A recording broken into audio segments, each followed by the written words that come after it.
Assalamualaikum warahmatullahi wabarakatuh. Salam sejahtera untuk kita semua.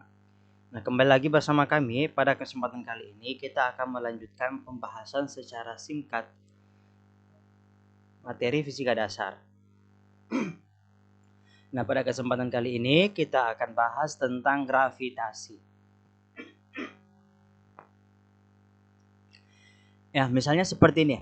Misalnya ada dua benda alam, benda antariksa antara bumi dan bulan. Dipisahkan sejauh R. Antara kedua benda ini itu sebenarnya muncul yang disebut dengan gaya interaksi antara keduanya. Jadi si bumi ini menarik bulan, bulan juga menarik bumi. Nah, besar gaya interaksi ini sama nilainya. Nah, jadi untuk menjelaskan fenomena mengenai interaksi antara benda langit, itu Newton telah mengusulkan yang disebut dengan teori gravitasi universal. Universal artinya berlaku untuk semua benda alam di semesta. Nah, tiap-tiap benda alam di semesta melakukan gaya tarik-menarik.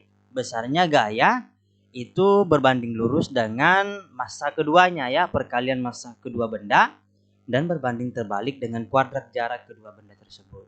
Nah, kalau definisi ini kita buat dalam hubungan matematik, maka akan kita peroleh persamaan seperti ini.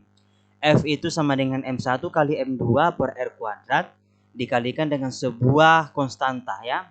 Ini yang dikenal dengan konstanta gravitasi umum, yaitu nilainya adalah 6,67 kali 10 min 11 meter pangkat 2 per kilogram kuadrat. Nah, akibat dari gaya interaksi ini atau gaya gravitasi inilah yang kemudian mengikat planet-planet ataupun benda-benda lain di luar angkasa.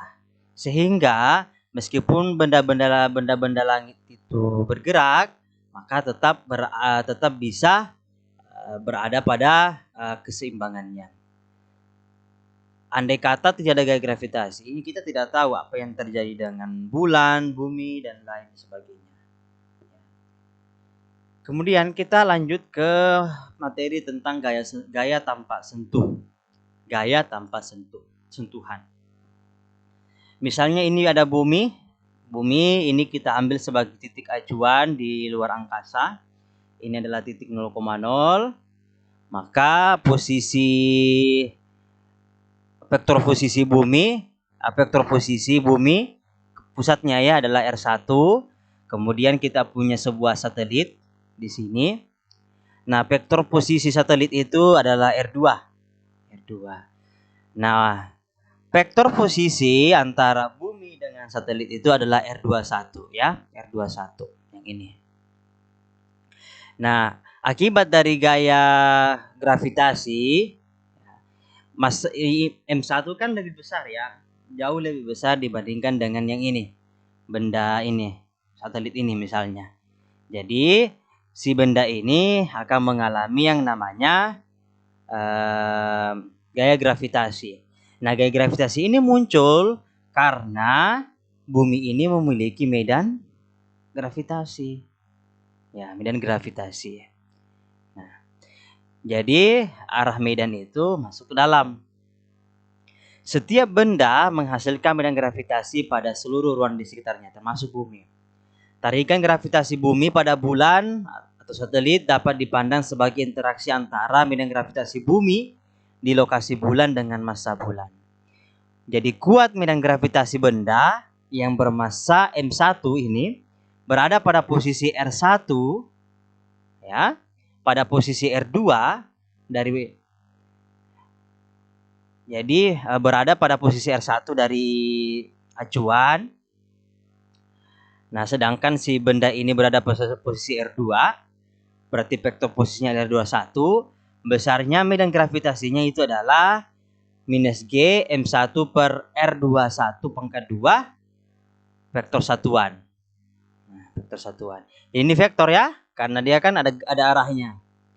Ini adalah vektor satuan R21, ini R21 pangkat 2. Nah, arah kuat medan gravitasi, jadi arah kuatnya medan gravitasi ini menuju ke pusat benda yang lebih besar. Jadi besar medan gravitasi pada jarak R, besarnya, ini kalau saya tidak salah ini ada perhitungan pangkat 3, ya. pangkat 3. Karena ini kan vektor satuan. Nah, sekarang besar medan gravitasi pada jarak r dari pusat benda bermassa lebih besar atau M1 yang dialami oleh benda tertentu itu sama dengan G M1 per R. R itu adalah jaraknya.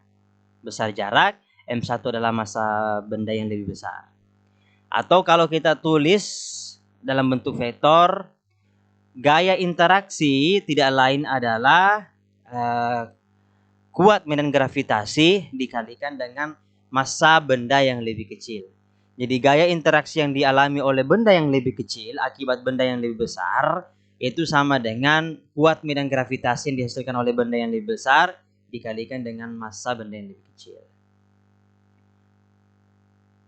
Nah, kemudian kita masuk ke medan gravitasi di permukaan bumi. Jadi sebelumnya tadi kita bahas medan gravitasi di luar ya, jauh dari permukaan bumi.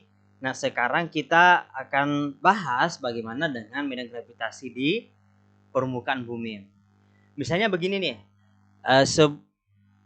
sebuah benda, ini adalah bumi. Jadi ada benda, ketinggiannya adalah H, yang tidak terlalu tinggi ya, tidak terlalu tinggi. Maka misalnya pesawat dan lain sebagainya. Jadi kuat medan gravitasi di berbagai tempat di permukaan bumi itu tidak berbeda jauh selama dia berada di sekitar permukaan bumi. Tapi kalau di luar, maka pasti bedanya sangat signifikan. Nah, kita hitung besar medan gravitasi pada tempat yang memiliki ketinggian H dari permukaan bumi. Nah, ini ada penurunan rumusnya, silakan buka referensi yang kami cantumkan. Itu langsung saja, besar nilai gravitasi yang dialami oleh benda ini pada ketinggian H, ya, pada ketinggian H itu sama dengan G MB, ini MB-nya massa benda, ya, dibagi dengan RB, ya, RB ditambah H. MB itu adalah massa bumi ya. Maaf, ini massa bumi. Jadi MB massa bumi, kemudian RB itu adalah jari-jari bumi. Kemudian H ini adalah ketinggian dari permukaan. Berarti RB jari-jari bumi ditambah H pangkat 2. Nah, dengan MB adalah massa bumi dan RB adalah jari-jari bumi. Karena H jauh lebih kecil, karena ini jauh lebih kecil dibanding RB, berarti ini bisa diabaikan nih. Ya kan? Ini kan kecil sekali. Dibandingkan jari-jari bumi itu kan sangat besar. Ketinggian misalnya pesawat kan kecil ya. Maka H ini dapat diabaikan sehingga RB tambah H dapat menjadi RB. Dengan kata lain, percepatan gravitasi pada berbagai ketinggian H dari permukaan bumi mendekati rumus seperti ini. Jadi G itu sekitar persamaan gravitasi itu sama dengan MB per RB kuadrat. Dari sini kita akan memperoleh nilai sekitar 9,8 meter per second kuadrat. Ingat sekali lagi, ini berlaku jika berada di sekitar permukaan bumi. Tapi kalau di luar dari jauh sekali ini tidak bisa. Pasti akan jauh lebih kecil karena kita akan gunakan persamaan yang ini. Oke. Nah, kemudian medan gravitasi di permukaan bumi.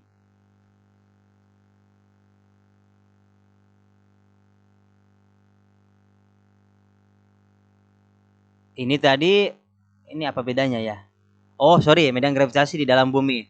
Yang tadi di permukaan bumi, yang sekarang di dalam bumi. Nah, jadi besarnya nilai gravitasi di dalam bumi itu juga bisa kita tentukan. Nah, ketika kita masuk ke dalam bumi, misalnya ada sebuah penggalian terowongan misalnya yang sangat dalam, itu kita bisa tentukan berapa besar nilai gravitasi di dalamnya. Gimana caranya? Oke, kita akan bahas. Jadi kalau kita masuk ke dalam bumi hingga berada pada jarak R dari pusat bumi, ya, ini pusatnya, ini kita jarak R, ini permukaannya. Jadi R itu lebih kecil dibanding RB ya, jari-jari bumi. Maka gaya gravitasi yang dialami semata-mata dihasilkan oleh bola yang berjari-jari R. Jadi gaya gravitasi itu hanya dihasilkan oleh yang ini. Kalau di permukaan gravitasi dihasilkan oleh bola ini. Nah, ini sama juga dengan konsep nanti ketika kita masuk di fisika dasar 2 itu tentang gaya statis ya. Tentang elektrostatis itu akan kita bahas juga bagaimana kalau muatannya seperti ini tuh ya seperti ini juga lah pembahasannya. Nah, kita kembali. Jadi bagian bumi di dalam lah yang menghasilkan gravitasi, sedangkan bagian bumi di sebelah luar yang ini yang memiliki ketebalan RB dikurang R berarti yang ini itu tidak memberikan kontribusi pada gaya gravitasi. Jadi kita seolah-olah mencari kuat medan gravitasi di permukaan bola yang berjari R saja. Ya. Nah, kuat medan gravitasi di permukaan bola sama dengan kuat medan gravitasi pada jarak R dari pusat bumi. Nah, tinggal kita jadi persamaannya kan G sama dengan G, gravitasi sama dengan konstanta di M. M ini adalah massa yang dilingkupi ya, lingkupi di dalamnya. Jadi M itu adalah massa yang dilingkupi di bagian dalam. Dibagi R. R itu adalah jari-jarinya ini. R kuadrat. Nah, M ini untuk mencari M ini sama dengan rho dibagi delta M-nya. Rho dibagi delta M-nya. Jadi yang ininya. Rho dikali delta M-nya. Bentar. Maaf, bukan rho delta M, volume ya. Volume. Nah, sekarang dari konsep ini rho dikali delta volume yang ini, delta volumenya ini yang saya maksud ya, itu sama dengan kita akan dapat nilai yang ini. Nah, jadi rho massa jenis, jadi kita anggap sebagai kontinu ya. Rho dikali delta volume itu sama dengan perbandingan antara jari-jari R kecilnya pangkat 3 dibagi jari-jari bola pangkat 3 ya, dikali dengan massa bumi. Bukan bola ya, massa bumi. Nah, sekali lagi ini didapat dari sini. Nah, kalau ini kita sederhanakan dengan persamaan matematis, itu dapat kita peroleh nilai percepatan gravitasi di sini itu sama dengan G massa bumi dibagi dengan R ya. Jari-jari bumi pangkat 3 dikalikan dengan jari-jari yang ini R-nya. Jadi bedakan RB dengan R kecil. Oleh karena itu tampak bahwa medan gravitasi di permukaan bumi berbanding lurus dengan jarak dari pusat bumi. Jadi medan gravitasi di pusat bumi itu sama dengan 0. Kan di pusat bumi, berarti R-nya sama dengan 0. Berarti G-nya sama dengan 0 kalau pas di tengah. Seperti itu ya. Jadi saya ulangi bahwa kuat medan di sini ia dihasilkan hanya di bagian dalam. Sedangkan bagian luarnya ini itu tidak berkontribusi untuk menghasilkan medan. Seperti itu. Nah, kemudian kita bahas tentang energi potensial gravitasi di luar benda. Jadi begini, kita mulai dengan memisalkan sebuah benda bermassa M. Misalnya bumi nih. Yang dipilih berada di pusat koordinat. Jadi gaya gravitasi pada benda yang bermassa M yang berada pada posisi R adalah F sama. Jadi begini, ini ada bumi, sedangkan ini ada, berarti ini pusatnya ya. Maaf ini gambarnya kurang bagus. Ini 0,0. Berarti jadi ini adalah bumi. Nah, gaya gravitasi pada benda yang bermassa M kecil, misalnya ini nih, M kecil. Tadi yang gambar sebelumnya. Ini adalah vektor posisinya. Jadi gaya gravitasi pada benda yang bermassa M ini berada pada posisi R. Nah, ini posisinya. Ini adalah R-nya. Ya. Itu tidak lain adalah F sama dengan minus Gm R topi dibagi R kuadrat. Nah, karena gaya gravitasi merupakan gaya konservatif, artinya gaya yang tidak meninjau lintasannya, maka kerja yang dilakukan oleh gaya gravitasi untuk memindahkan benda dari posisi R1 ke posisi R2 itu sama. Jadi si benda ini kita mau pindahkan, misalnya dari posisi pertama kita mau pindahkan ke sini. Terserah bagaimana bentuknya, lintasannya. Kita mau pindahkan. Nah, jadi ini mau dipindahkan ke sini oleh si gaya gravitasi ini. Nah, gaya gravitasi ini. Jadi untuk memindahkan posisi dari sini ke sini itu sama dengan selisih energi potensial di sini dengan di sini. Nah, oleh karena itu kita simpulkan bahwa secara umum energi potensial gravitasi yang dimiliki benda yang berjarak r dari massa benda, jadi energi potensial gravitasi yang dimiliki oleh si benda m kecil ini berjarak r dari m besar ini sama dengan ini. Nah, kalau kita mau pindahkan ke sini berarti tinggal delta U-nya. Nah, tinggal posisi yang pertama dikurang posisi kedua. Ya, seperti itu. Berarti U R2 dikurang U R1. Tinggal masukkan, nanti kita akan peroleh berapa usaha yang digunakan untuk memindahkan si benda ini. Nah, itu ya. Itu energi potensial gravitasi di luar benda. Nah, sekarang energi potensial di dalam benda.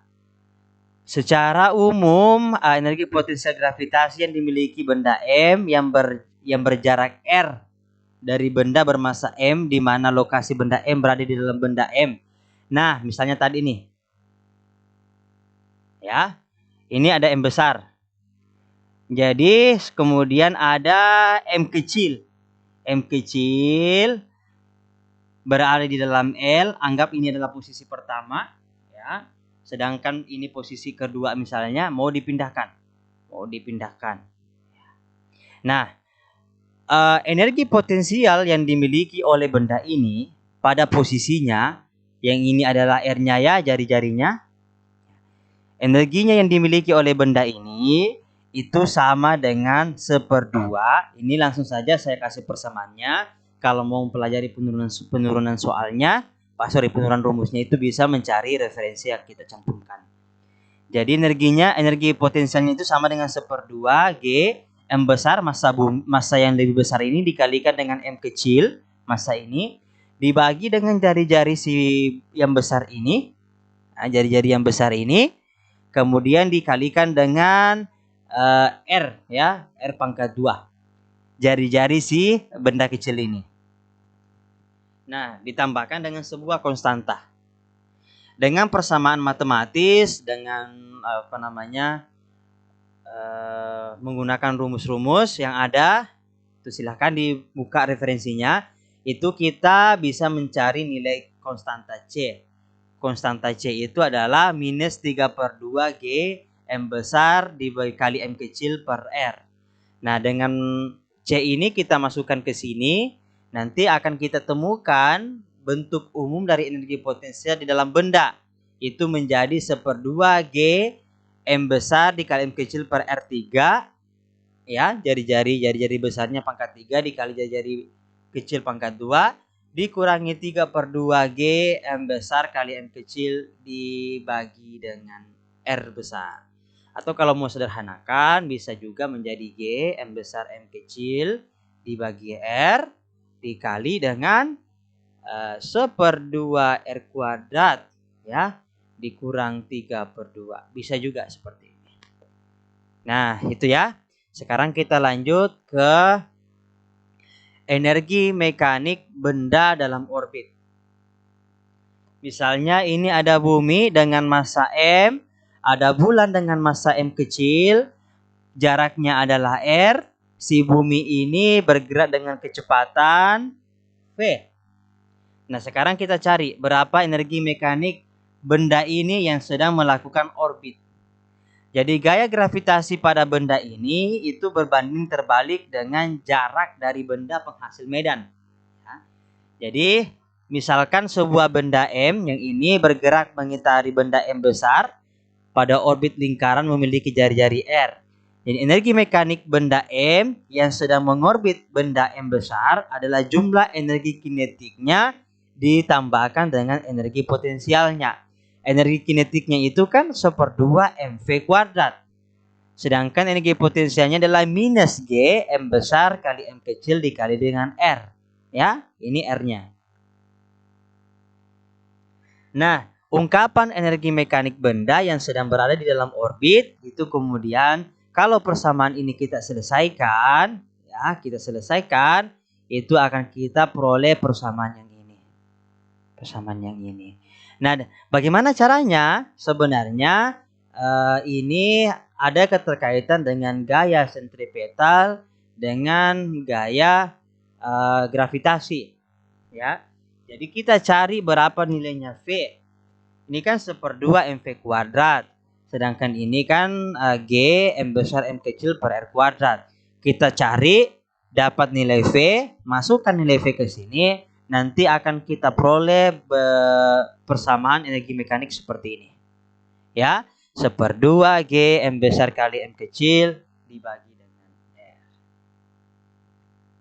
Jadi tampak bahwa energi mekanik benda yang sedang bergerak pada orbit lingkaran mengelilingi benda lain itu sama dengan setengah energi potensialnya. Ini ya kesimpulannya, sama dengan setengah energi potensialnya.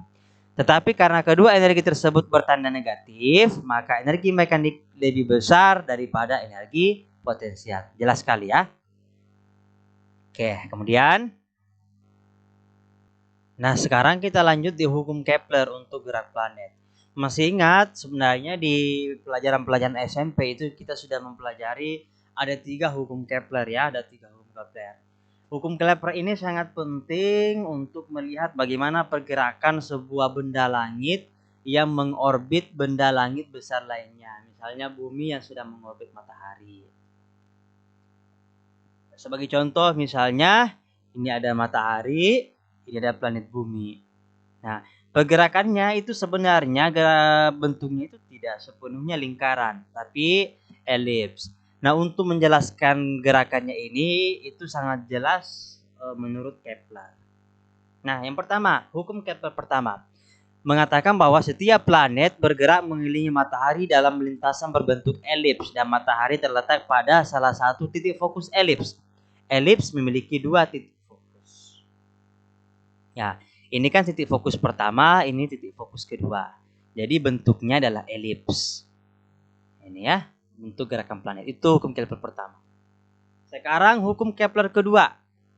Pada selang waktu yang sama, garis penghubung planet dan matahari menyapu daerah yang sama luasnya. Contoh, misalnya benda bumi bergerak dari sini ke sini, misalnya dia butuh waktu misalnya 10 hari. Ya, 10 hari. Maka dia akan menyapu luasan seperti ini. Dan yang kedua, bumi dari sini ke sini butuh waktu 20 hari. Maka dia akan menyapu luasan seperti ini. Kemudian yang ini, bumi membutuhkan waktu misalnya 30 hari. Maka dia akan menyapu luasan seperti ini.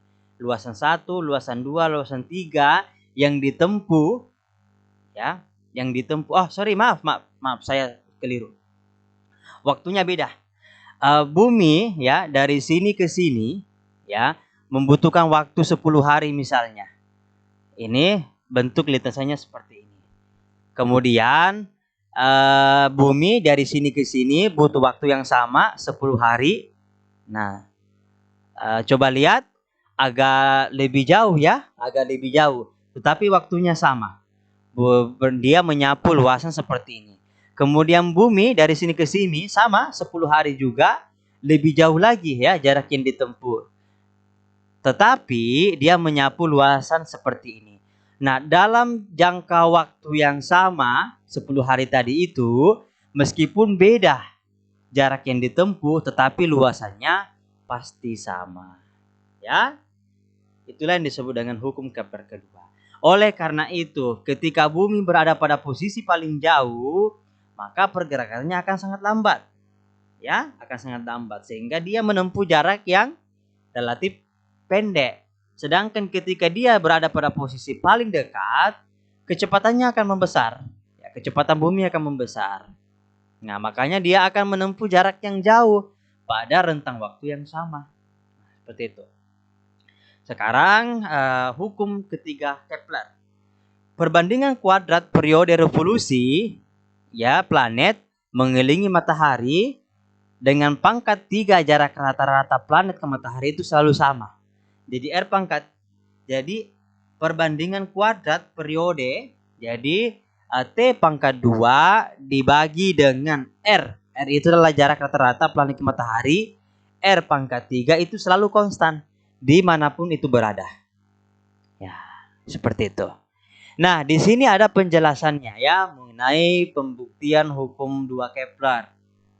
Di sini jelas sekali bagaimana pembuktiannya.